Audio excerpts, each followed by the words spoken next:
Good evening to all the students and participants in tonight's session. I'm Professor Jeanette Maritz and I will be facilitating tonight's session. And tonight we'll be looking at mixed method research. In your previous sessions, you have looked at qualitative designs, you've looked at quantitative designs, and tonight we are building on those and we'll be looking at mixed method research designs. So from my side, please have a pen and paper or something ready where you can make notes. We'll have a question and answer session at the end. So that you can jot down if you have any questions. And I think there should be enough time in the session so that we can have an active discussion afterwards. So please jot down if you have any questions and we will deal with those after the presentation. So from my side, I'm going to put my camera off and then you are welcome to listen, and at the question and answer, I'll put my camera back on. So thank you so much. Okay, so just a short overview of what we'll be doing tonight. We're going to have a look, as I said, at mixed method designs.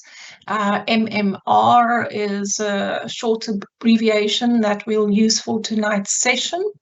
And we will be looking at terminology that sometimes confuses students in terms of mixed method research, and I hope to clarify that for you tonight.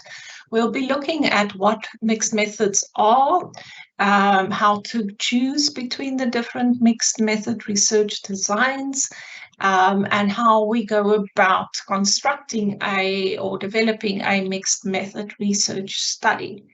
I'll also be giving you some examples. I will be giving you references to the latest textbooks, and there will also be some articles at the end that you can have a look at to help you further along the road. So please think about your study or potential studies and see if this might be appropriate design for your research. I'll also be doing just a short recap on quantitative and qualitative research because we need that in terms of the designs to build onto that going forward with mixed method research designs. So I'm going to start with just that brief overview and then we'll dive into the topic for tonight.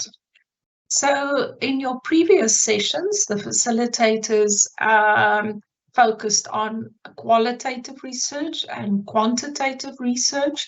And I just wanted to just make sure that we're all on the same page because this information is critical when we are considering mixed method research designs. So when we look at qualitative research, the purpose is usually to get an in-depth understanding, to explore phenomena, to understand meanings, or to develop theory. The data in qualitative research is not numerical. The data is textual or it's visual. And we collect data in qualitative research through interviews, focus groups, observation, document analysis, amongst others. The sample size is usually small and it is purposefully selecting participants with inclusion and exclusion criteria.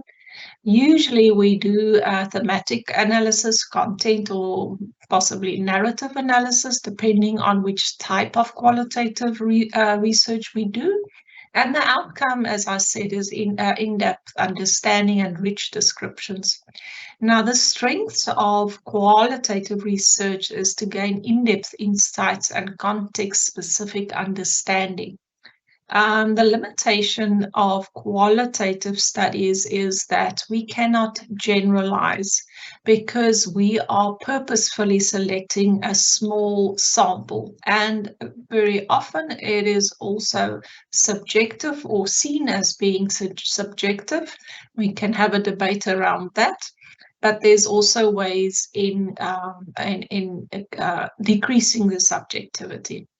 Now, examples of qualitative research designs, ethnography, grounded theory, case studies, narrative studies. So there's your five main, if you're following Cresswell, the five main designs. Now, when we look at quantitative research, the purpose is usually to test hypotheses, to measure variables, or to quantify data. The data is usually, it is always numerical or statistical, and we collect data through surveys, experiments, secondary data analysis. And the sample size here is large and random, and therefore we are able to generalize the findings and have certain predictions. We usually do statistical analysis, either descriptive or inferential analysis. And the strength of quantitative research is that it has a broad application, it is more precise and easier to replicate. Not saying that qualitative studies can't be replicated, but it's easier to do in quantitative studies. However, the limitation is a lack of depth and context stripping. Because we're working with such large samples, we do not know the context in which certain answers are given or information is gathered. So some designs, quantitative design, experimental design, survey research, correlation studies, and so on. So this information is very important for you to keep in mind as we carry on and talk about mixed method designs, research designs.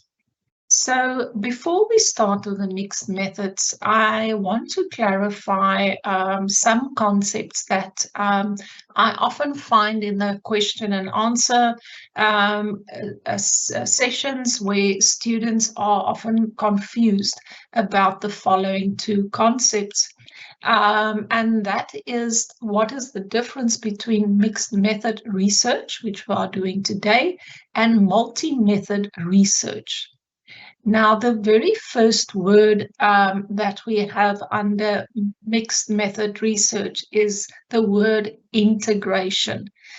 That is the most distinguishing aspect of mixed method research, because we integrate both qualitative and quantitative methods within a single study to answer research questions comprehensively.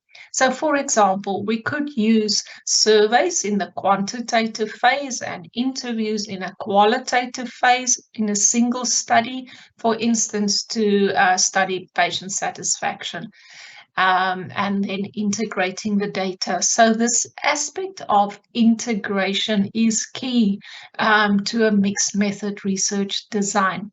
Now, a multi-method uses multiple methods within a single paradigm.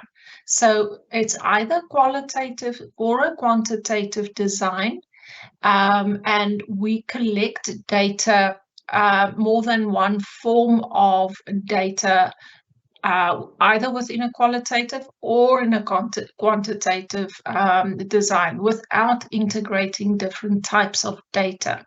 So, for instance, we can combine in a quantitative study different types of surveys, for instance.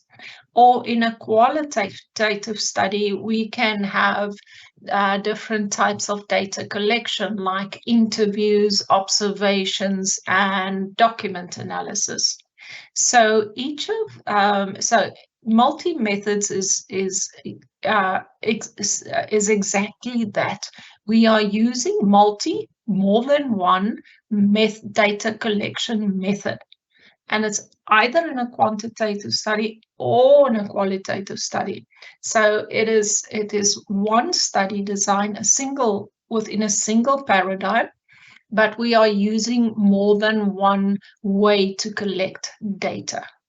Now, in mixed methods, it is exactly what the word says. We are mixing methods, but the key here is that we are mixing methods and integrating in a single study to answer a research question comprehensively.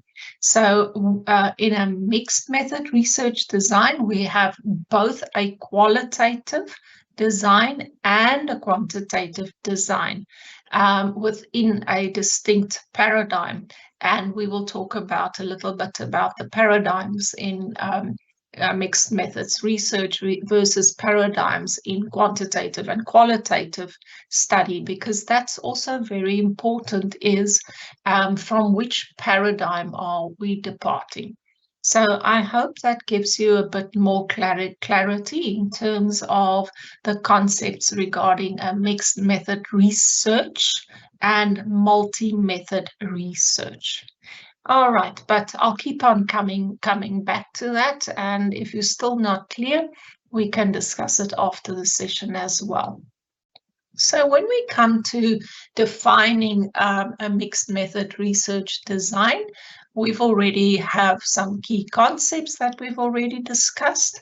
So it's a research methodology. Now, when we speak about a methodology, it means it is our design and our methods. When we talk about methods, it is only our data collection and analysis, but a methodology includes both your design and your methods. So it is a research methodology that involves collecting, analyzing data, both quantitative and qualitative data, in a single study, and then integrating those analyses at different points. So the key thing about a mixed method study is at some point in the study design, we integrate our quantitative and qualitative findings. So very important in terms of why I wouldn't suggest a mixed method research design on a master's level is simply because you have a distinct qualitative design with a distinct quantitative design with all its features. So it's nearly like a complete qualitative study and a complete quantitative study. And then at some point you integrate your, once you've done your analysis, or there's some form of integration of the data taking place at some point in your study design. So those are the key points. And because you'll be covering both designs in full, it is simply not time efficient to think that you'll be able to do it in the time that you have for a master's study. But please take it up with your supervisors. Different people have different ideas, but I do not recommend a mixed method research study on a master's level. It is simply too much to do and too time consuming for the number of years you have to complete a dissertation. So what is the goal of a mixed method research study? The goal is to draw on the strengths and minimize the weaknesses of both types of research to answer a research question more comprehensively. So if you recall the slide that we had when we compared qualitative to quantitative studies, there were limitations to each. Now, one of the goals of a mixed method research design is that we draw on the strengths of both designs and minimize the weakness of both types of research. And then secondly, what we want to do is that we usually then have a more complex research question and therefore we need to look at answering the question more comprehensively than what either a quantitative or a qualitative study could do on its own. So the core components is that in our data collection, we use both qualitative and quantitative methods. Can you see now the use of words? It's qualitative and quantitative methods. We integrate data at one or more stages of the research process, and the interpretation comes from combining insights from both data sets to provide a more robust understanding. So if you want to read more, one of the quite good textbooks that's available is Plano, Clark, and Ivankova. That's a 2021 edition.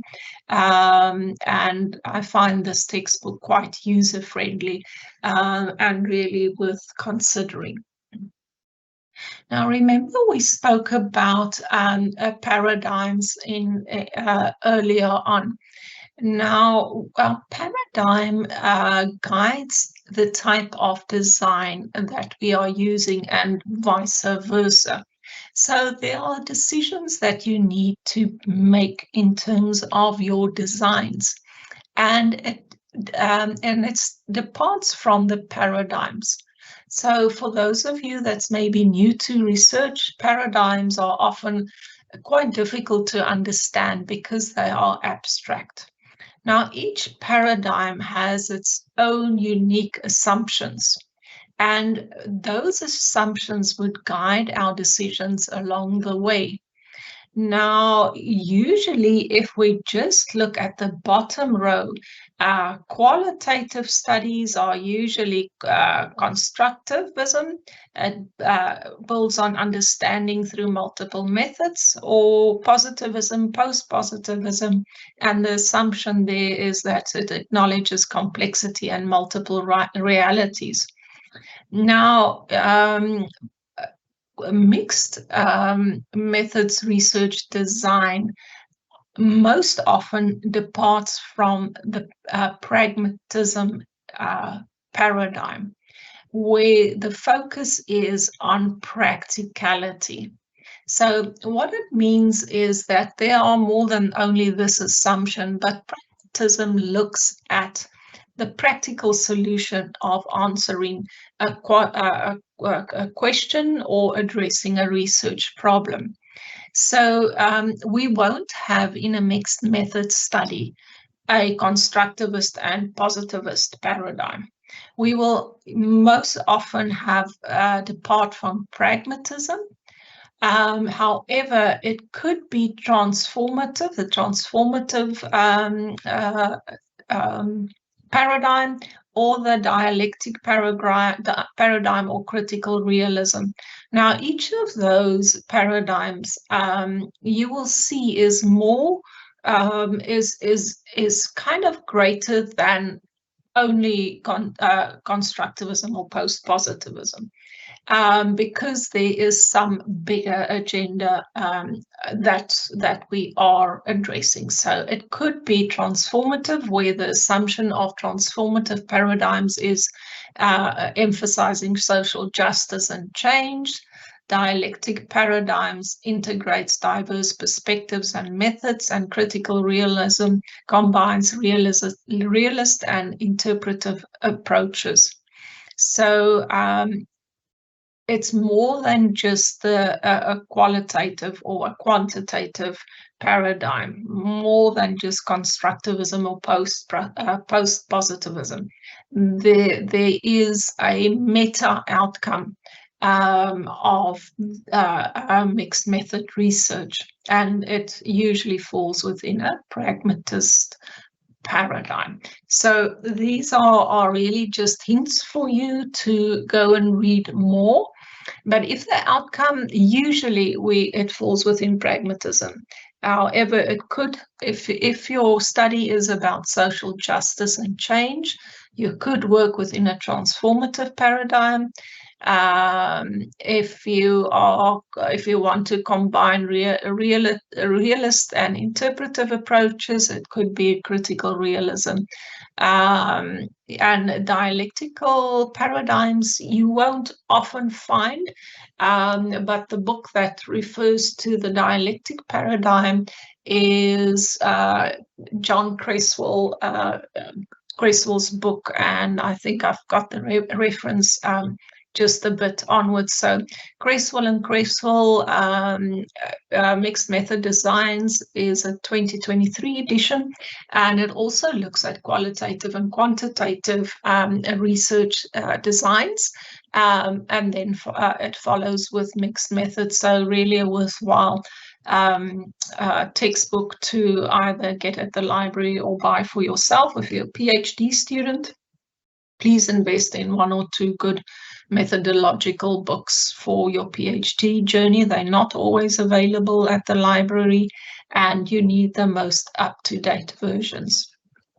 So please, PhD students, invest in one or two. You will also find that you can get up-to-date information on paradigms and the designs in articles.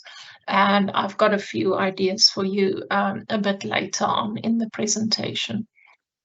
So we now know that we choose mixed method research design because of certain reasons.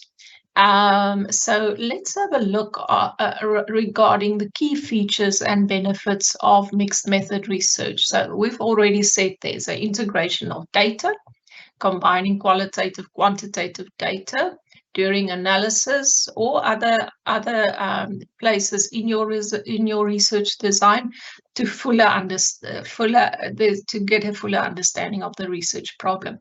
Now, this data, the data integration and data collection can take place either sequentially or concurrent.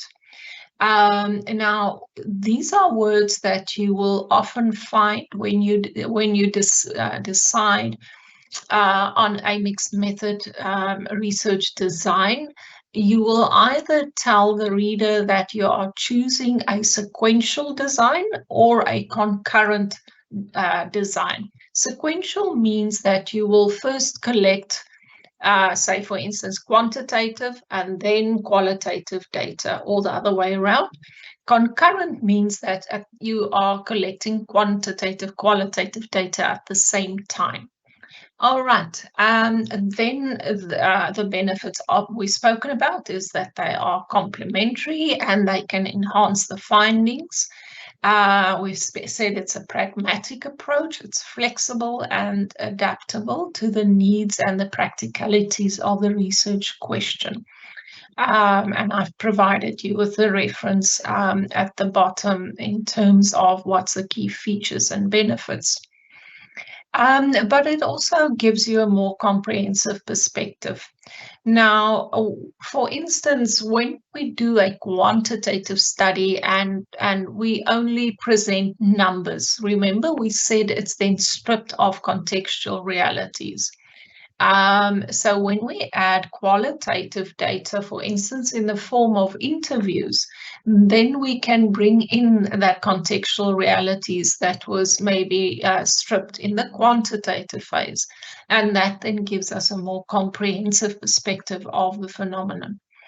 Also, in terms of validation, cross-verification of findings through multiple methods increases the credibility and validity of the research results.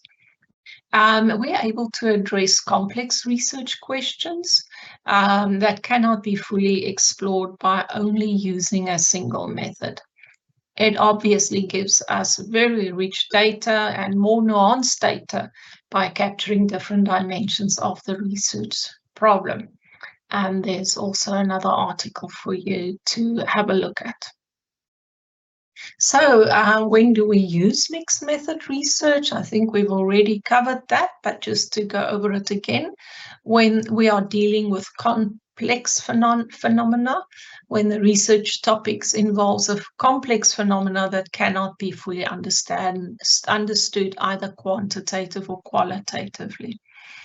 For example, studying the impact of social media on mental health, which involves both measurable behavior and personal experiences. Exploratory and confirmatory, where there's a need to explore phenomena, for instance, qualitatively, and subsequently needing to test the hypothesis to confirm the findings, and we do that quantitatively.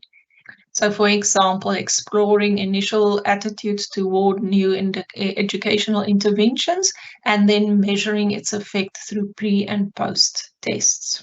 So in the qualitative phase, we will explore the attitudes towards the new education intervention.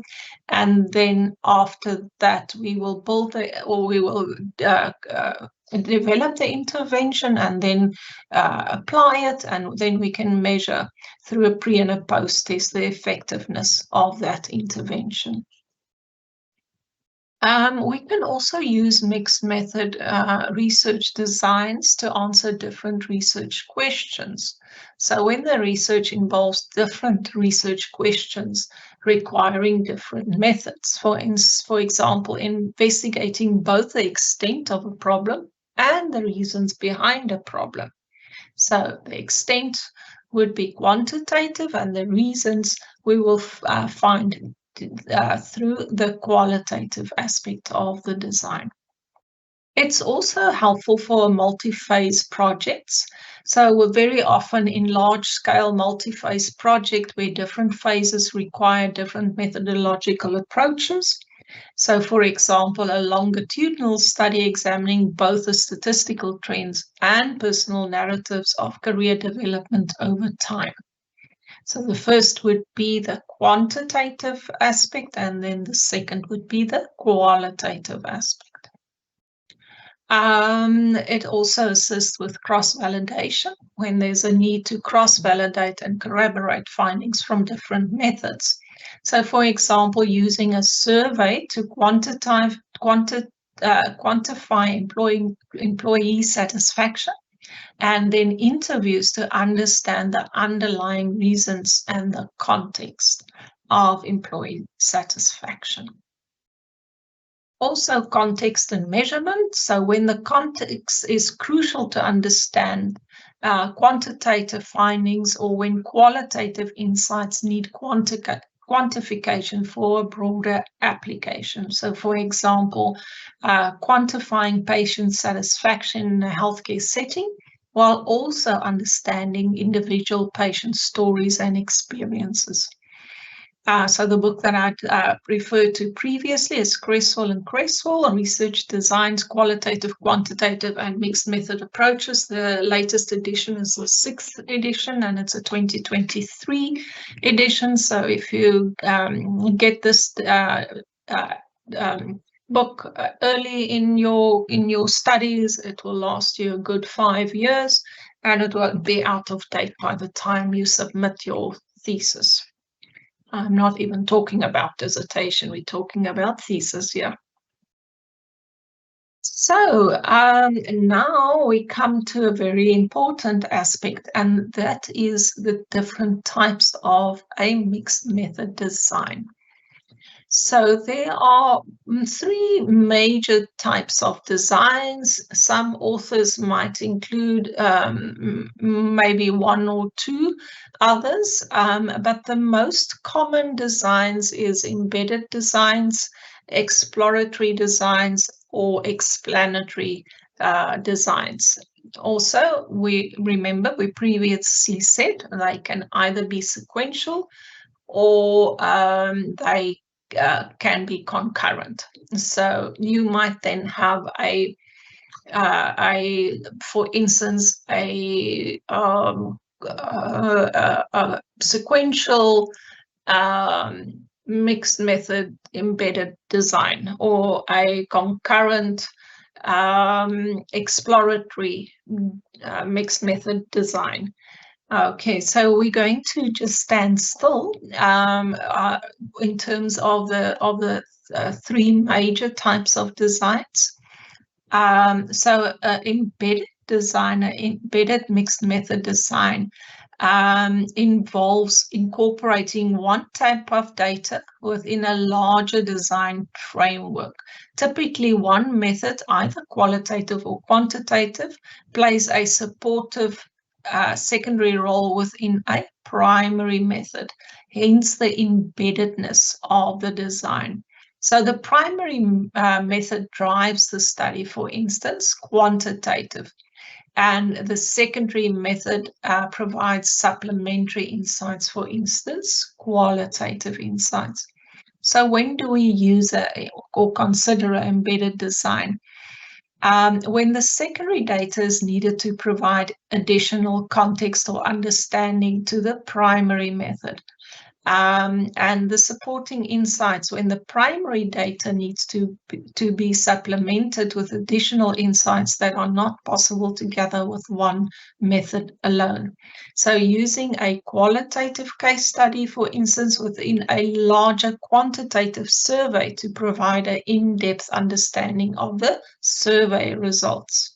So you can now see that there's a bigger study, which is quantitative, mostly a larger quantitative survey, but we want to understand the survey results. Hence, we are embedding a qualitative case study within the larger quantitative survey to then provide a deeper understanding of the survey results. Okay, so the advantages of an embedded design is obviously that there's contextual depth. It adds to the depth and the context to the primary method. It's flexible. It can be tailored to fit various research scenarios. It enhances our understanding and provides a more comprehensive understanding by integrating secondary data. Can you see there? There's the integration. The disadvantage is that it's a complex integration and can be challenging to integrate different types of data that are embedded. It's quite resource intensive. It requires additional resources and time to collect and analyze the secondary data. And there's a potential of a risk of misalignment between the primary and the secondary data. So I often find in health studies, there's often embedded designs where maybe intervention is embedded within a larger study, but I don't find it in other disciplines, that it's used in other disciplines that often. We find a lot of explanatory or exploratory research, mixed method research designs. So let's have a look at those. So now you need to remember your key features of quantitative and qualitative research. So an explanatory design, just think explanatory, what would be the design if we want to explain something? Is it qualitative or is it quantitative? So if you recall your previous workshops, a quantitative design aims to explain. So when we say we have an explanatory design, then we already assume that our main data collection is quantitative, and that the qualitative might play a lesser or a secondary role. So explanatory designs usually has a larger quantitative aspect to it. So an explanatory design involves using quantitative methods first to collect and analyze data, followed by quantitative methods to help explain or interpret the quantitative findings. So usually the process is that we would collect and analyze quantitative data and then collect and analyze qualitative data to explain the quantitative results. And we usually use it when the initial quantitative results needs further exploration and clarification. Also, possibly when we have unexpected findings, when quantitative results are unexpected or require deeper understanding, and we follow that up with a qualitative phase. For example, conducting a survey on student performance and then following up with interviews to explore the reasons behind the performance trends. The advantage of using this design is that it gives you sequential insight. It provides clear sequential insights where the qualitative data explains the quantitative results. There's more detailed explanations. It helps us understand the underlying reasons for the statistical trends that we maybe discovered. Enhances our interpretation. So there's a deeper interpretation of the quantitative findings. But the disadvantage, and you'll find this in every of the mixed methods designs that you choose, is that it takes longer time because it is due to the sequential phases. So you have a complete quantitative phase, then a complete qualitative phase, and obviously that would take longer. And anything that takes longer has an impact on resources. And the resources is on multiple levels quite demanding. So it could be demanding on your time. It could be demanding on your budget. Because remember, you now have survey results that you need to analyze or have analyzed by a statistician.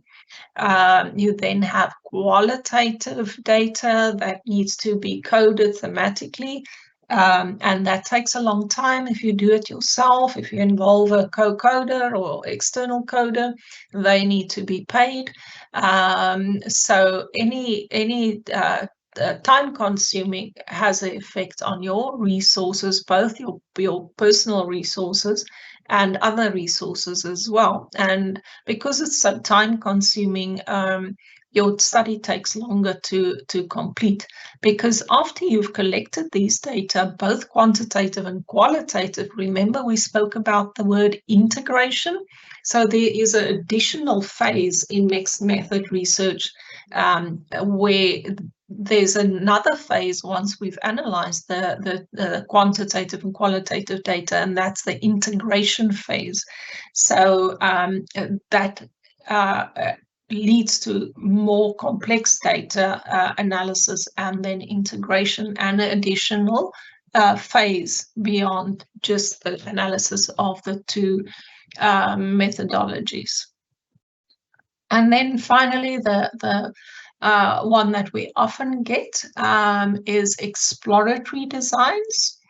Now, remember, the aim of a qualitative study is to explore and describe a phenomena. So exploratory designs will have the greatest weight to the qualitative aspect or the qualitative part of the research project. So exploratory designs involves using qualitative methods first to explore a phenomena, and then followed by a quantitative method to test or to generalize the initial findings. So the process here would be in phase one is to collect and analyze qualitative data to explore the topic, and then phase two, you would collect and analyze quantitative data to test and generalize the qualitative findings. So we often use this design when there's little known about the research problem and an initial exploration is needed. We also use it to develop theory when we develop a new theory or hypothesis that requires initial qualitative insight. So for instance, if you are using a qualitative design such as grounded theory, that might be your qualitative phase, and then that is followed up by a quantitative phase to maybe test hypotheses, or that you require more information to make it more generalizable. So for example, conducting focus groups to understand consumer preferences and then using surveys to measure these preferences on a larger scale. Now, both the explanatory and the exploratory designs can help. For instance, if little is known about a phenomena, you can explore it qualitatively and then use the findings from the qualitative study to develop your survey instrument. And then in the next phase, you can then execute your survey and then complete the circle. So then you build on the findings of one phase and it informs the next phase. So that's generally why we would look at mixed method designs. So with the exploratory design, it's grounded in insights that inform subsequent quantitative testing, like I've just given you an example. It facilitates theory building and hypothesis generation. So already by that, you can see that the main thrust here is qualitative because it aims to build theory and generalize hypotheses, not to test them necessarily in the first phase. So also it's flexible. You can have an initial exploration before committing to a quantitative study, for example. The disadvantage is that there's sequential dependency. So findings from the first phase must inform the second phase, creating a dependency on the first phase. Or again, the extended duration, and again, the resource intensiveness regarding the execution of this type of a design. So that was quite a lot of theory. So very often pictures speak more than words, and what we would often ask our PhD students is to give the reader of their study, which eventually will be the examiner, a visual picture of how their research fits into another. This is just a picture of the different types of designs, just to recap, but also just to give you a visual of quite a lot of theory that I've just dumped on you. So convergent parallel designs. So the qualitative and the quantitative takes place at the same time, and then we compare and relate and interpret. So the aim here is to discuss areas of convergence or divergence between qualitative and quantitative results. The explanatory sequential design, remember we said sequential, then there's first the qualitative phase followed by a quantitative phase, and then it would look like this. So you'd have your quantitative design and your methodology followed with a qualitative. So this is the explanatory qualitative data collection.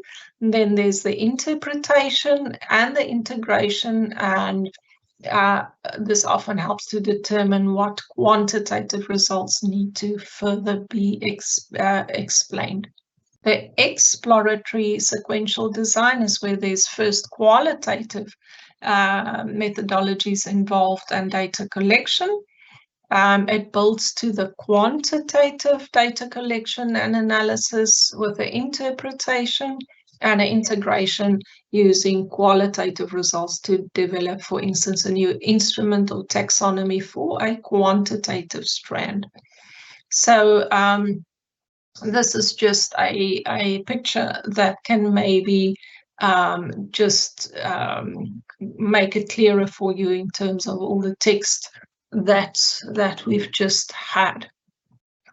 So now we get to the steps in designing the mixed method research design. So there's general steps to choosing any type of a design. So when these workshops were advertised, there was a piece that said, please attend all 3 workshops and not just the one for which you chose, which you think you might be using. And the reason for that is simply that it gives you a larger toolbox to work with. You've got more tools.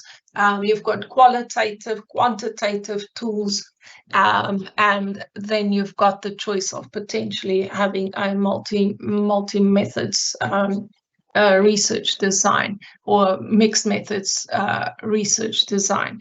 So when we look at the steps in designing the mixed methods research designs, they are very similar to the steps in any design. But there are additional steps, and there is additional motivation for why you do and choose what you are doing and choosing. So the first step in any research design is that you define the problem and the objectives. Then you need to develop a mixed method research question.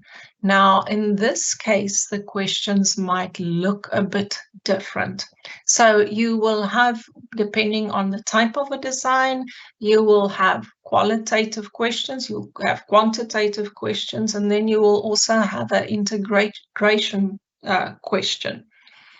And then based on that, you need to choose an appropriate design, appropriate mixed methods research design. So you would need to know what is it that you are investigating, what is already known about the topic.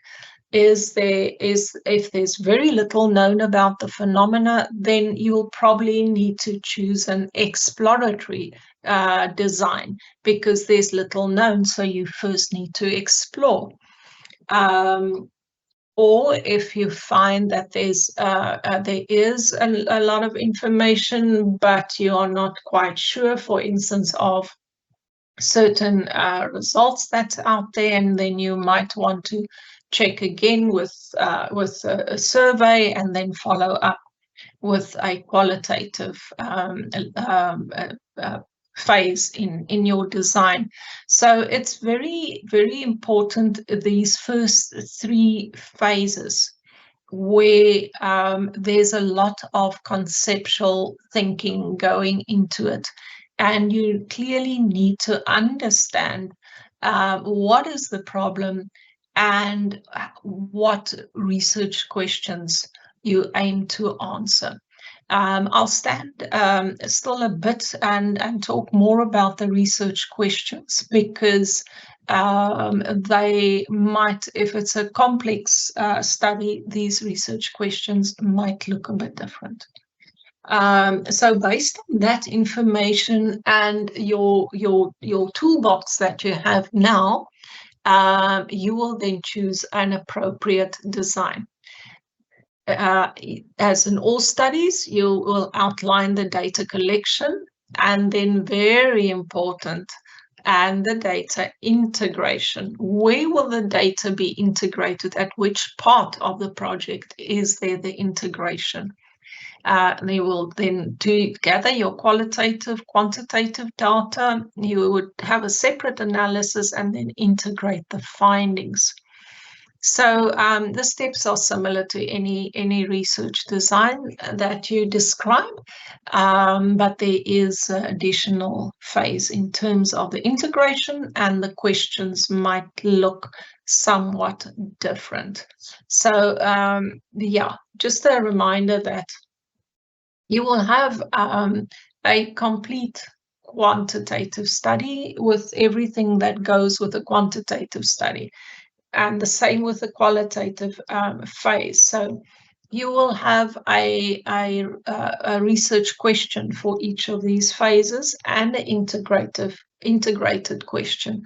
You will discuss the designs, the methods, the analysis, the measures or the rigor, measures of trustworthiness, the ethical aspects. So it is like you are conducting two studies and then integrating the findings at a specific stage in order to answer your research question. So it all comes back to your research question. So just an example of how a mixed method research design question might look like.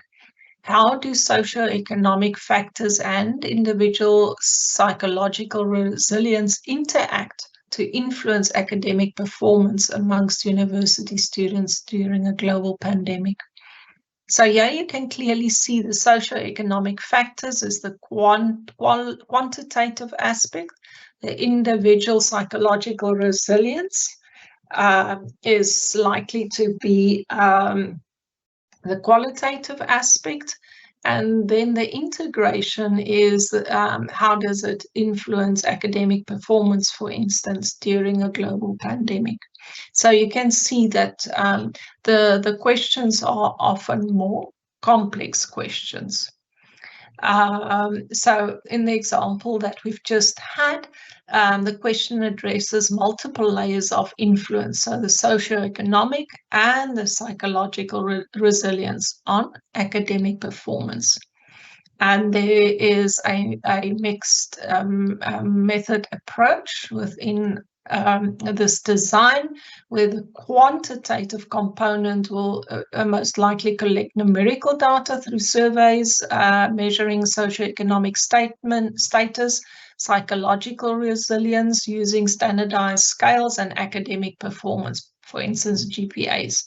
The qualitative component will be conducting in-depth interviews with the students to explore personal experiences, challenges, and coping strategies during the pandemic.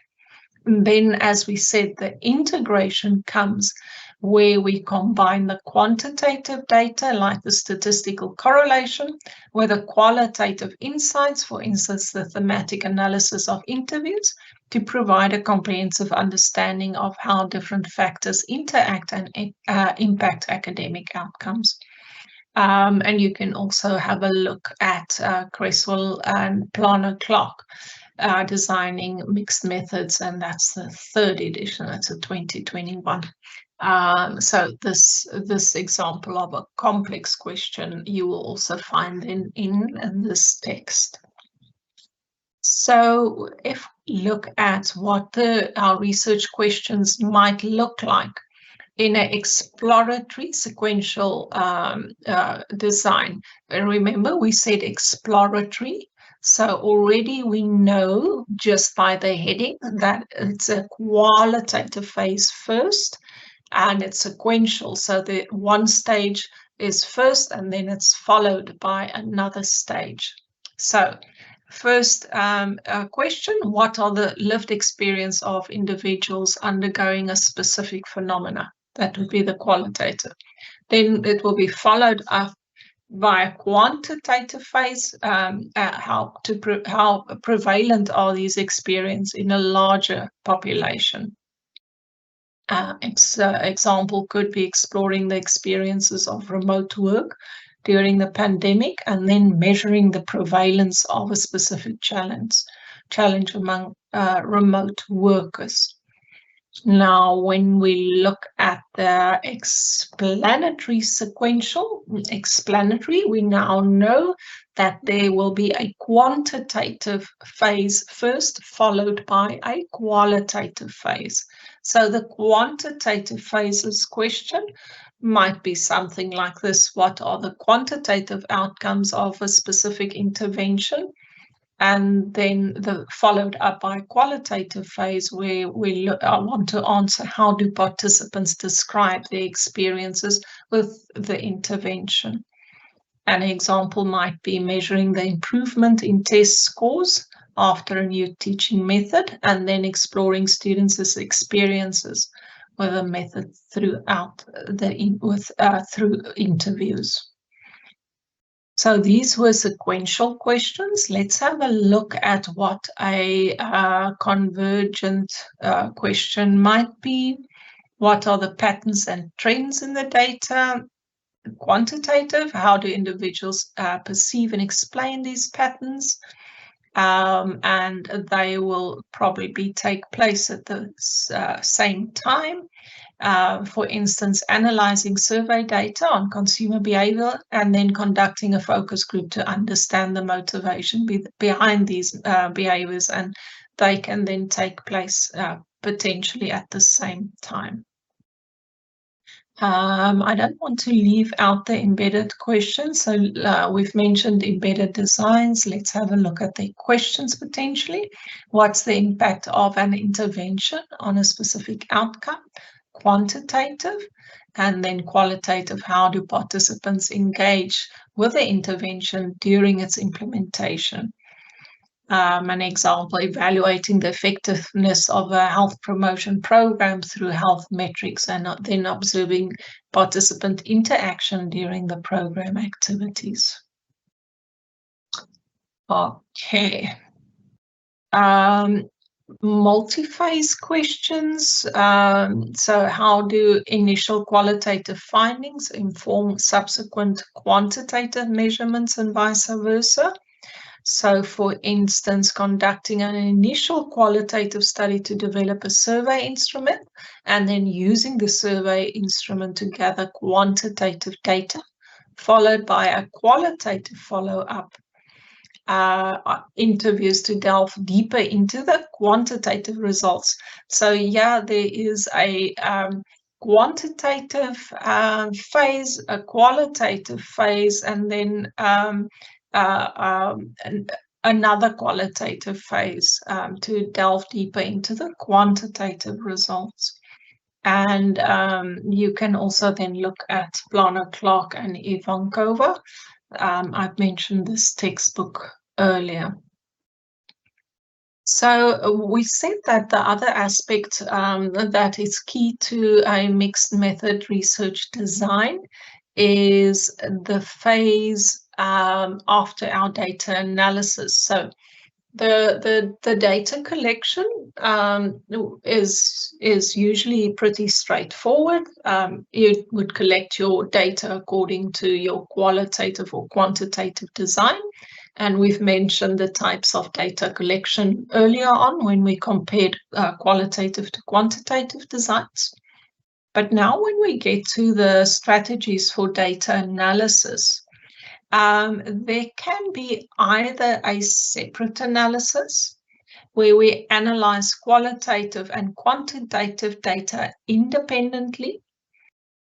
We might do a thematic analysis for the qualitative data where we identify themes and patterns in the data, followed by a quantitative statistical analysis for our quantitative data, perform a statistical test on quantitative data.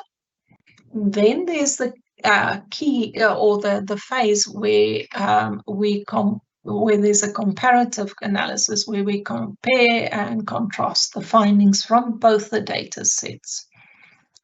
Or we can have a concurrent analysis where we simultaneously analyze data, both quantitative and qualitative. Or like in the sequential, the one would be done after the other. But what is very important is that step then where you decide at which point the integration takes place. And usually it's your integration. You need to decide when you do the design already, at what point will the data be integrated. All right.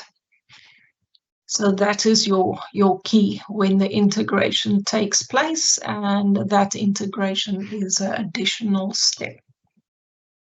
So when we look at rigor in mixed method designs, remember in a quantitative study, we will look at reliability and validity. In a qualitative design, we will look at measures of trustworthiness. But when we look at a rigor in a mixed method design, we will be combining aspects of both.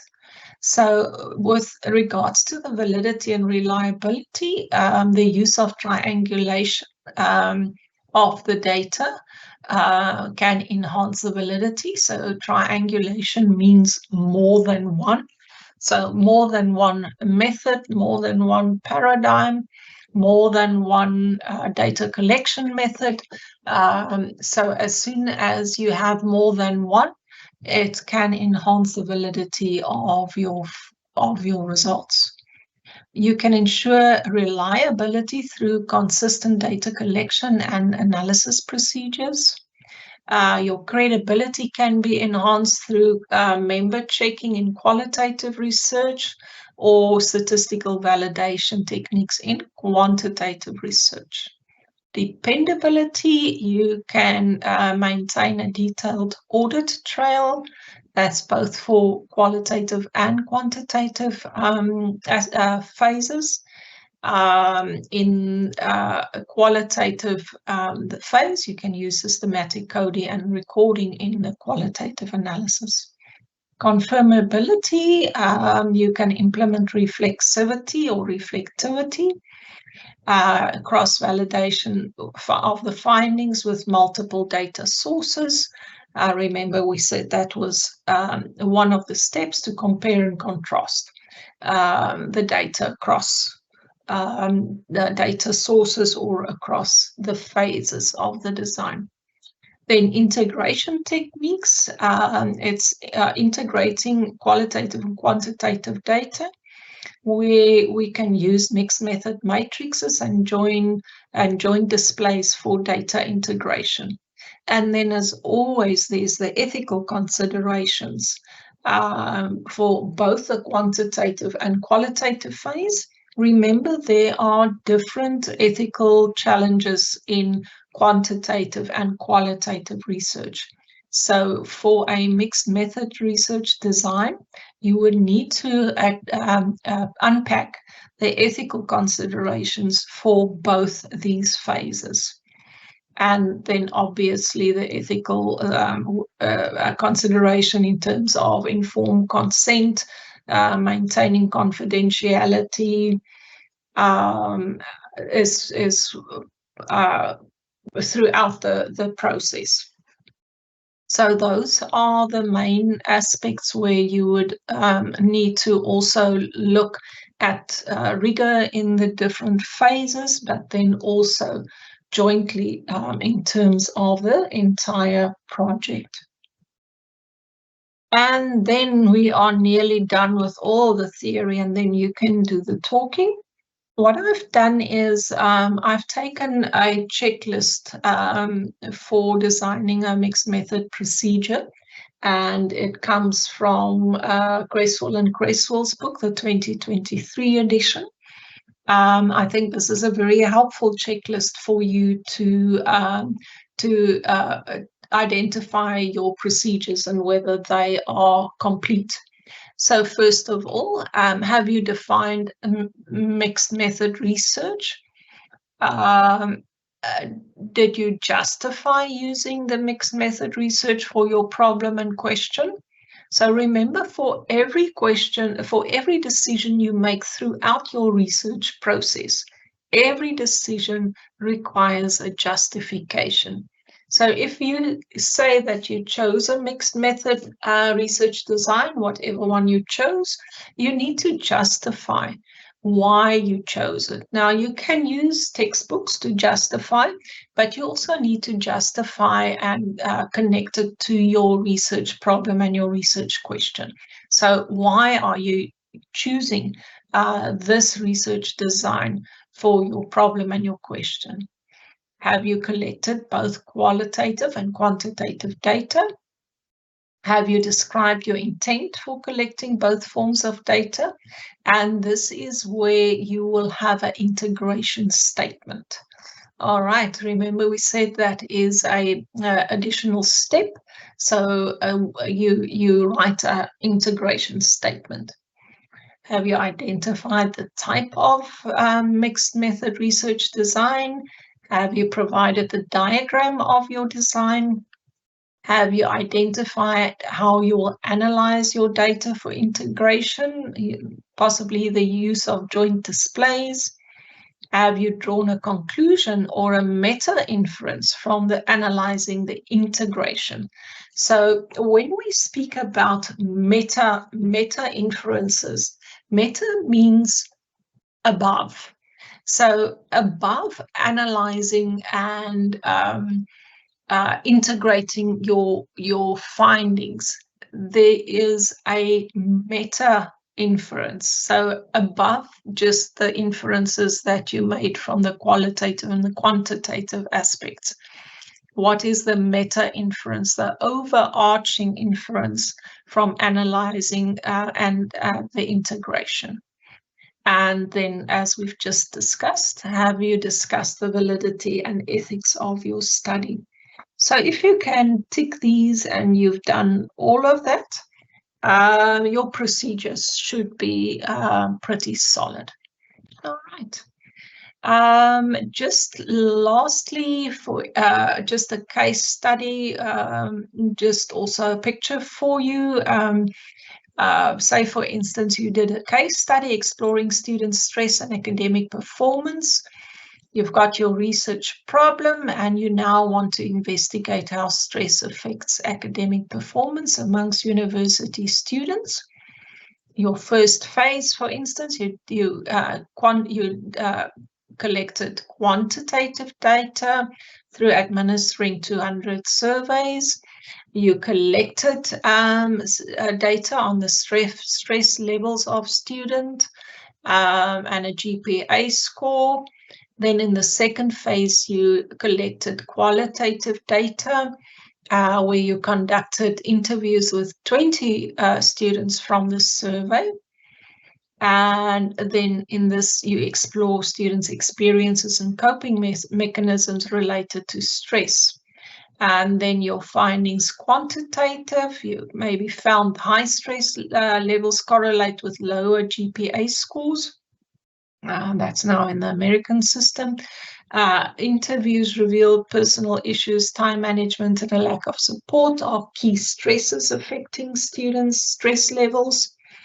And in the quantitative results, you see that there's a performance link, while the qualitative provides context and deeper understanding.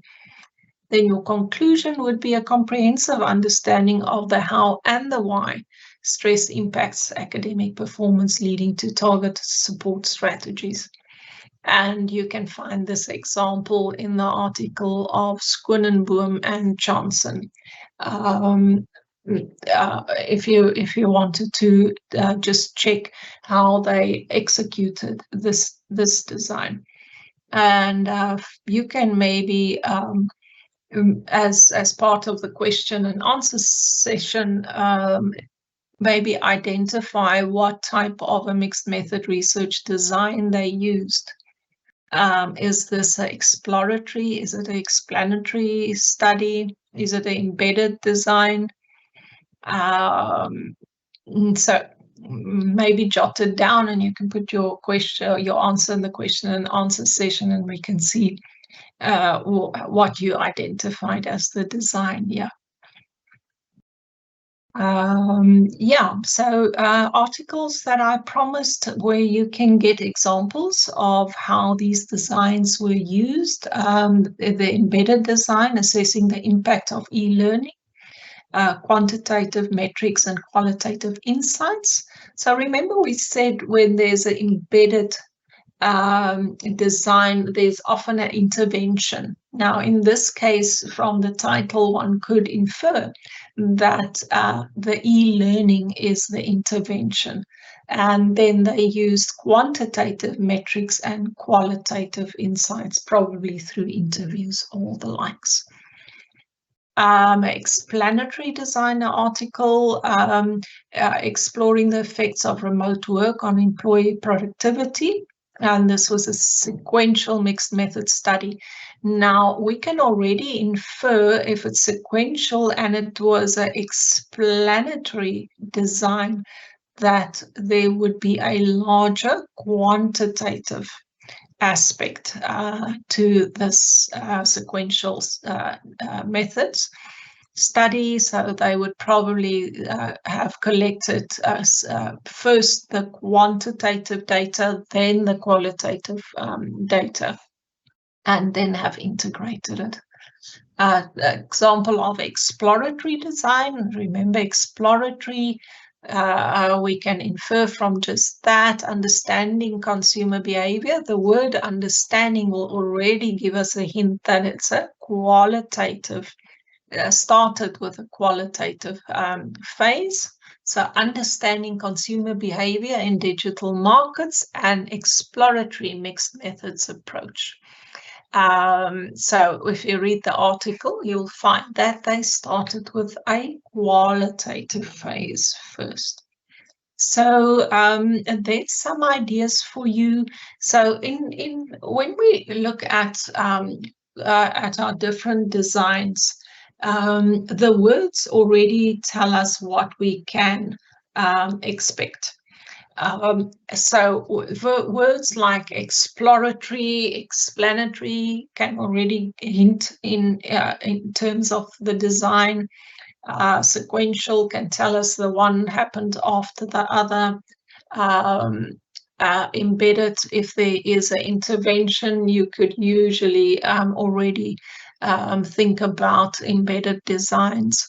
So this is just an appetite to whet your appetite. There's a lot more to read, but we have covered the basics. So along with your the knowledge that you gained in the other two workshops, the quantitative and the qualitative workshops, you can now add a possible third design when you are looking to answer your research questions that you have. So for each of these aspects, I encourage you to, there's 2 or 3 good textbooks that you might consider getting that explains in maybe a bit more detail. And there's also some articles that you can read to deepen your understanding and see how these were practically applied. And then from my side, most of my talking is done. And I want to thank you in advance for being so patient. We know that you are adult learners, and an adult learner has an attention span of 20 minutes. So if you've managed for just over an hour already, you've done excellently. So what we're going to do now is we're going to go over to our question and answer session. And I just want to go to the Q&As. If you'll just give me a minute or two, and I will just wait for the question and answers to come up. All right, so we're going to start with the question and answers. There's currently only 3, so I either explained very well or you haven't put down your questions and answers. So please, there's enough time for discussions this evening. The first one, yeah, the question is, does MMR, sorry, it's now just jumped. Oh,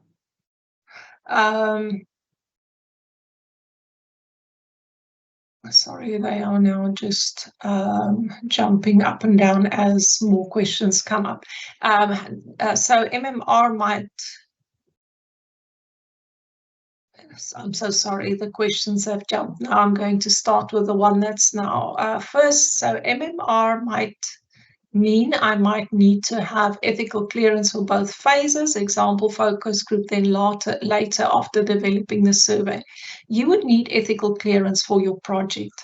Okay, so you don't have separate ethical clearance for your qualitative and then quantitative. So you would propose a study which has a mixed method design that has a qualitative and a quantitative phase. So your application for your study, it would be one application for ethical clearance. All right, so it won't be two separate applications, but you will deal independently with the ethical aspects of both the quantitative and the qualitative aspect of the design. I want to ask, did I see correctly that mixed method research has more than one paradigm? I only know of pragmatism. Yes, you will see that I circled the pragmatism, and that's the most often used paradigm. But if you follow Cresswell and Cresswell's work, they also mention other paradigms that you could potentially also use, and that was the transformative paradigm.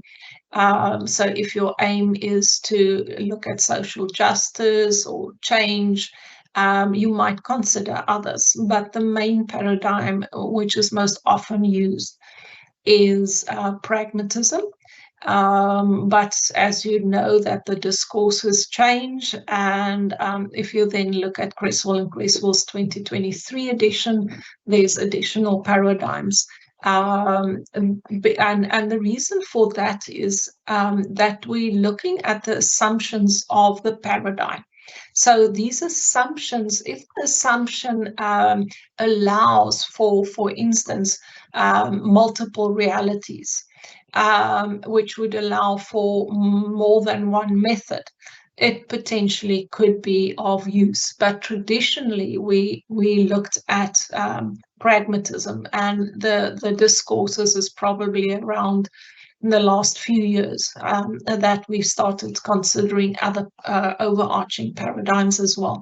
But when you choose other paradigms other than pragmatism, please have a look at their assumptions and whether their assumptions would align with multiple realities, multiple methods, multiple ways of knowing, and those that we mentioned were embracing of that those assumptions.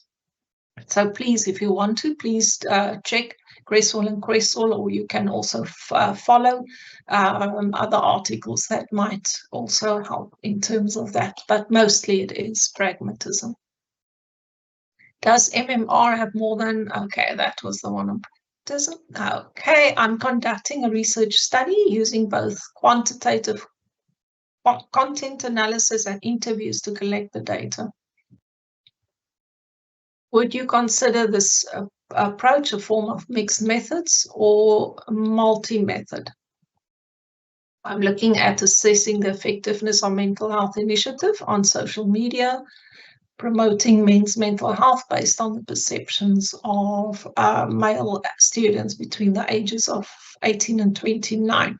So in the very, very beginning of the slides, we looked at what is the difference between a mixed method research design and multi-methods. So remember, we said if you use multi-methods, it is within one design.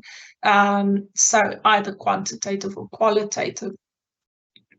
I'm a bit perplexed with the quantitative content analysis. Usually content, unless you're counting, and then the interviews. So if the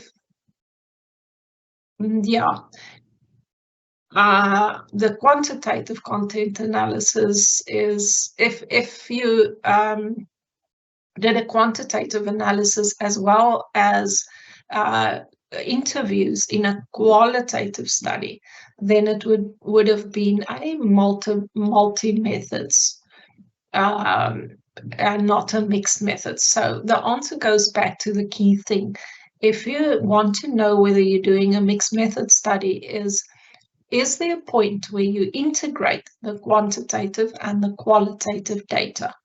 And in this, I do not think there is an integration aspect. So I would probably say that this is a multi-method.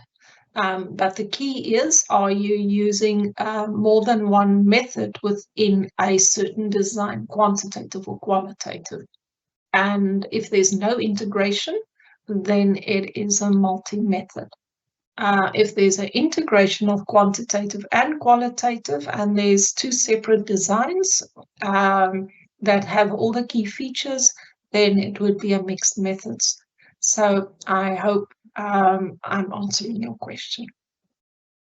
Is the case study is exploratory? Indeed it is. You're quite correct. Thank you for that. Thank you, Prof. Multi-method is not clear for me. Is it one of the two, quant or qual, but not both? So how can it be multi-methods? What makes it multi? Multi means more than one. So if you're using, so the question would be exactly the same that I answered the previous person, is that if multi means more than one, but if there is no integration between the quantitative and the qualitative aspects of the design, then it's usually a multi-method. Multi-method is simply using more than one method, not more than one design. So multi-method is using more than one method of data collection within a single design. But with a mixed method, that's the key. Mixed is that there's some point at which you integrate the data from the qualitative phase or the quantitative phase. So just go back to the very first slides when you have access to the slides. They'll be available tonight. And just check that very first slide. So it depends if it's a single design or if it is a more than one design, and then the integration aspect is key. If we want to investigate the existence and extent of cost variation for construction project by analyzing from secondary data reports, could it be mixed? Yes, you could mix. So currently you're doing an analysis from secondary data. If you now, so if the study, currently it looks like there is only the analysis from secondary data. And it could potentially then be a qualitative study. If you are including other types of data, then you must decide whether it's a single design. If you then add other data, for instance, quantitative data, and you start counting, then it would still be a multi-methods if there's a single design. It would be a mixed methods if you are using both the quantitative and a qualitative phase. So I think the key thing that you need to understand here is that it's when you're using multi-methods, it's more than one method. That's your data collection and data analysis that goes with it. But if it's in a single design and you're just using more than one method, it would be multi-methods. If you are using more than one design, then it becomes a mixed method. But you can, yes, so the answer is, could it be mixed? It could be mixed if it has more than one design, so that there is a mixed and an integration at some point. So I think more or less the same answer to all of these questions. And the big thing is it a single design where you're just using more than one method, or is it multiple designs, more than one design, where you are mixing and integrating? I've learned a lot. I've missed the previous sessions on qual research. Can I still be able to get the recordings, and where?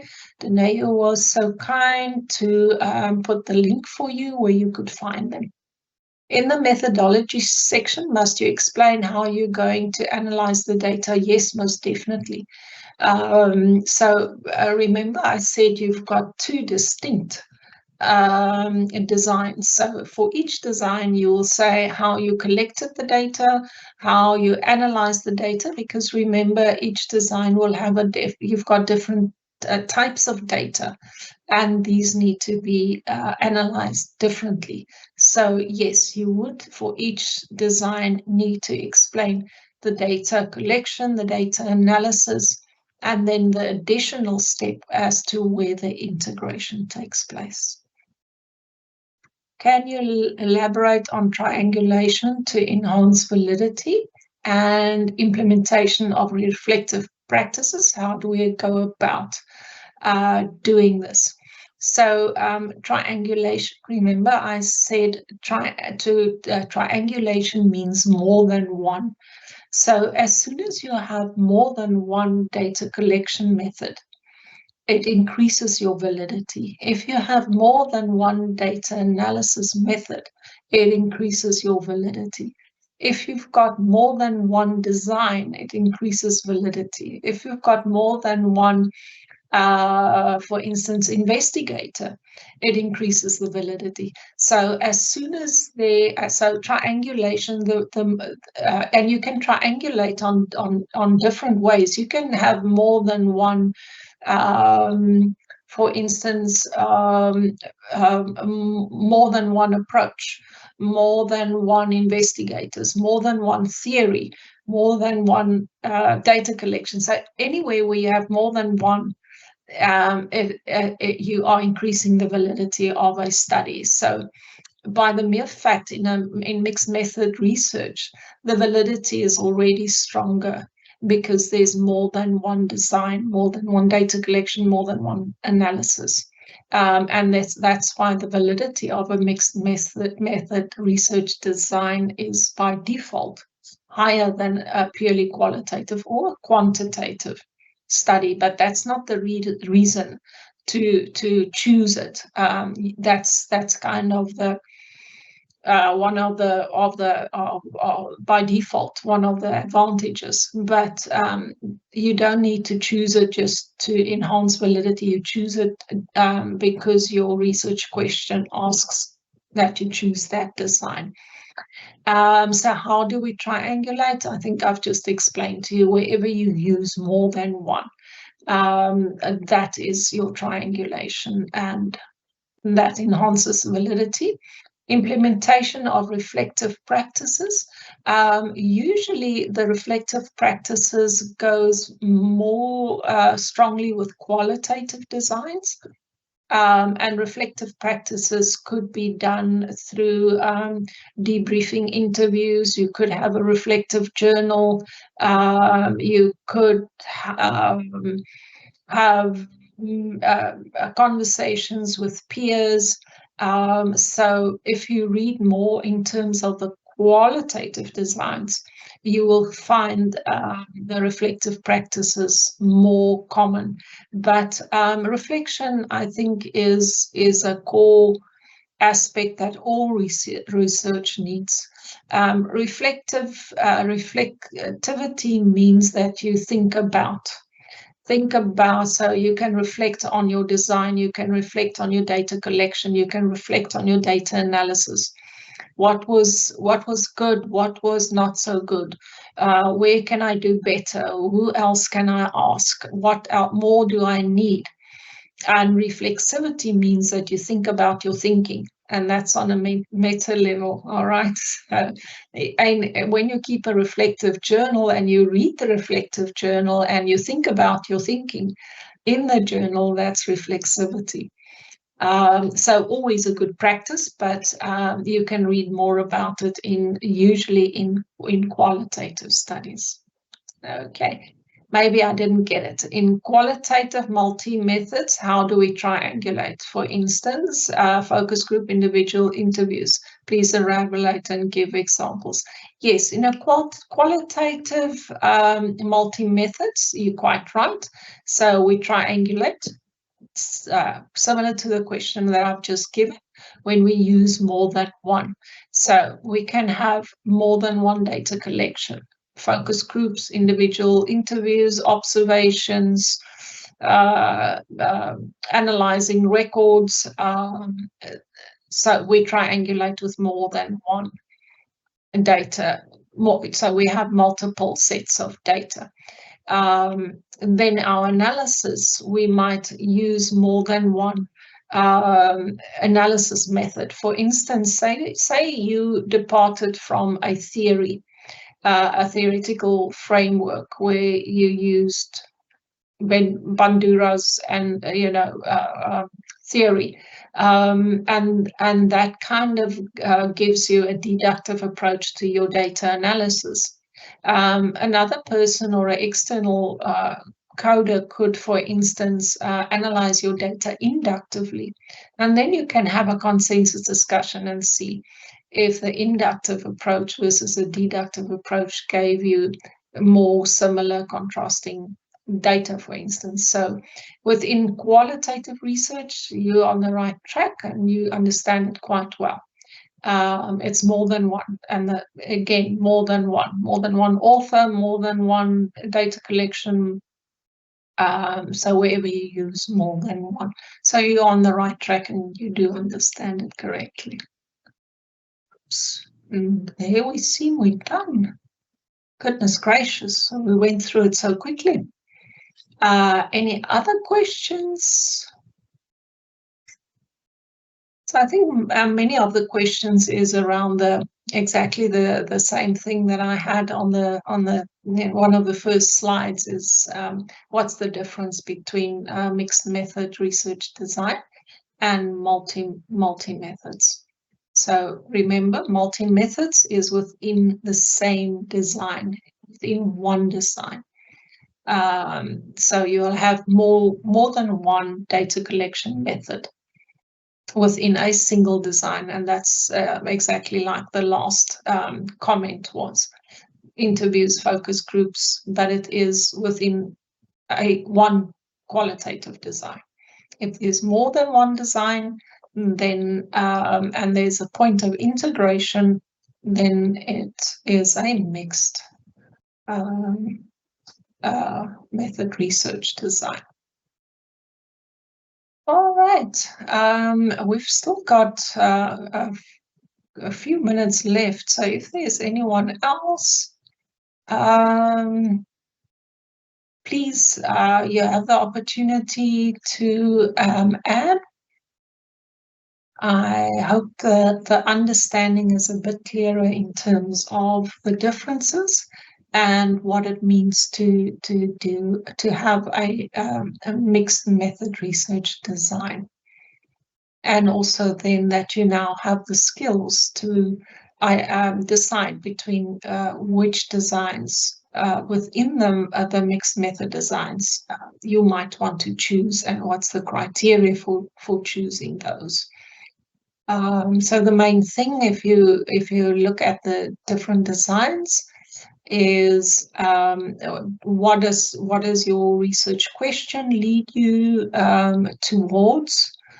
Do you need to collect data sequentially?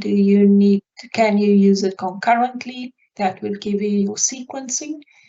And then you need to identify which phase would be first. If it's an exploratory study, the qualitative phase would probably be first and way heavier.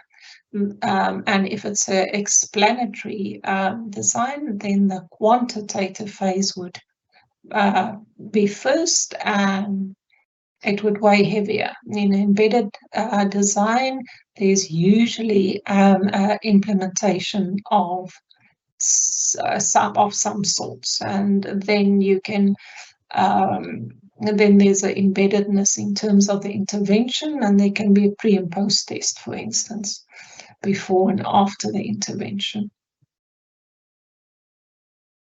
Okay, so that was a quick summary. I think there's an extra. Can we access the recording? Okay, there's the link for the recording. So you'll have the link to the PowerPoint presentation. You will have a link to the previous sessions, the qualitative, quantitative workshops. You'll have a link for tonight's workshop as well as the recordings. So I think you're all set to go. There isn't any more questions coming up, so I hope that you've got a clearer understanding and you've got more tools to decide which is the most appropriate design for your specific study, and that you're now able to identify the study, justify the study, and that you have the checklist to check for your procedures. All right, if there's no other questions, then I'm going to say goodbye for this evening. I hope you have a productive time with your research. Please remember to keep engaged, keep reading, not just on your topic, but also on your methodology. So you need to read on 2 levels. Don't forget about reading on your methodologies. All right, have a good evening. Goodbye.